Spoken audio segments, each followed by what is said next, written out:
بسم اللہ الرحمن الرحیم۔ السلام علیکم۔ بخاری وائس میں خوش آمدید۔ بنی ہاشم اور بنی امیہ کی دشمنی نسل در نسل چلتی ہوئی 132 ہجری میں ختم ہوئی۔ اس دشمنی کی تاریخ یہ ہے کہ 5ویں صدی عیسوی میں ایک بزرگ فہر کی نسل سے گزرے جن کا نام کسا یا کسی تھا۔ انہی کسا کو قریش کہتے ہیں۔ یہ نیک چلن، با مروت، سخی اور دلیر تھے۔ ان کے خیالات پاک اور مہذب تھے، جبکہ بعض روایات میں ان کا اصل نام زید اور کنیت ابو المغیرہ ملتی ہے۔ انہی بزرگ کی نسل سے عبد المناف بھی تھے۔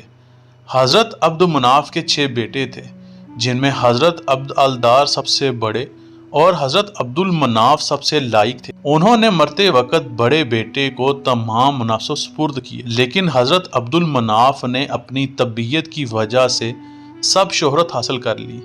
یہ قریش کے مسلم الثبوت سردار بن گئے۔ یہ وہ خاندان ہیں جنہوں نے کبھی بھی بت پرستی نہیں کی تھی، بلکہ دین ابراہیم پر تھے۔ عبد مناف کی اولاد میں ہاشم، مطلب، عبد الشمس اور نوفل نمایاں حیثیت رکھتے تھے۔ حضرت ہاشم اور عبد الشمس دونوں اس طرح جڑواں پیدا ہوئے کہ ان کے پاؤں کا پنجہ عبد الشمس کی پیشانی سے چپکا ہوا تھا اور اسے تلوار کے ذریعہ سے علیحدہ کیا گیا۔ اس سے بے انتہا خون بہا، جس کی تعبیر نجومیوں نے باہمی خون ریز جنگ سے کی، جو بالکل صحیح اتری۔ 132 میں بنی ہاشم اور بنی امیہ میں ایسی خون ریز جنگ ہوئی جس نے بنی امیہ کی قوت و طاقت اور بلندی اقبال کا چراغ ہمیشہ کے لیے گل کر دیا۔ یہی وجہ ہے کہ جب حضور صلی اللہ علیہ وسلم نے اعلان نبوت کیا تو آپ کو کفار مکہ کے ساتھ بنو امیہ کی مخالفت کا بھی سامنا کرنا پڑا، کیونکہ آپ ہاشمی خاندان سے تھے۔ حضرت جبریل علیہ السلام کا کہنا ہے کہ میں نے مشرق و مغرب کو چھان کر دیکھا، مگر محمد مصطفیٰ سے بہتر کوئی نہیں اور بنی ہاشم سے بہتر کوئی خاندان نہیں۔ یہ اختلاف نہ صرف آپ کی زندگی تک بلکہ آپ کی وفات کے بعد بھی چلتا رہا، جس سے اسلام کو کافی نقصان پہنچا۔ حضور کی وفات کے بعد مسلمانوں میں اختلاف شروع ہو گیا۔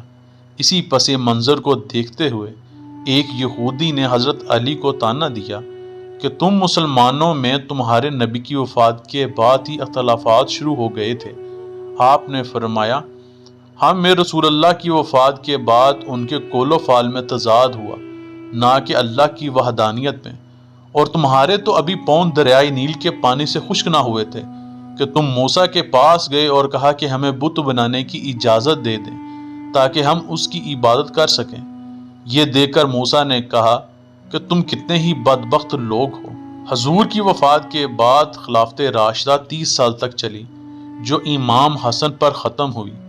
مسلمانوں کے ہاتھ حضرت عثمان کا قتل اور پھر امام علی کے دور میں یہ اختلافات کھل کر سامنے آئے، جن میں آپ نے جنگ جمل، حضرت عائشہ کے خلاف، اور جنگ صفین جو امیر شام معاویہ بن ابو سفیان کے خلاف لڑی، جس میں 80,000 مسلمانوں کا قتل عام ہوا۔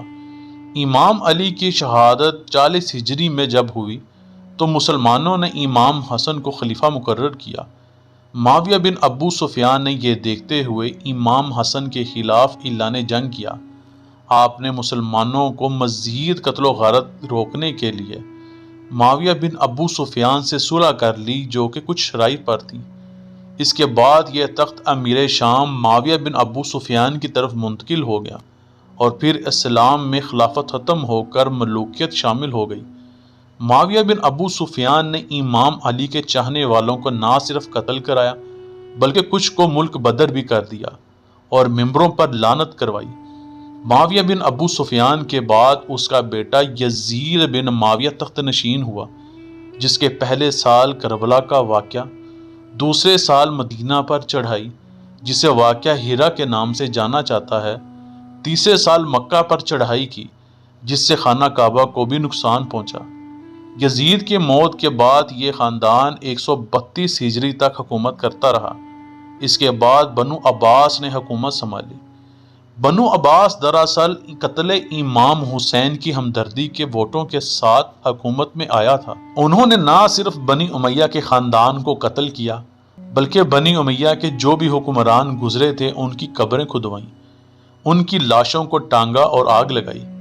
بنو عباس نے صرف 3 بنو امیہ کے حکمران جن میں حضرت عثمان، معاویہ بن یزید اور عمر بن عبد العزیز شامل تھے ان کو چھوڑ دیا۔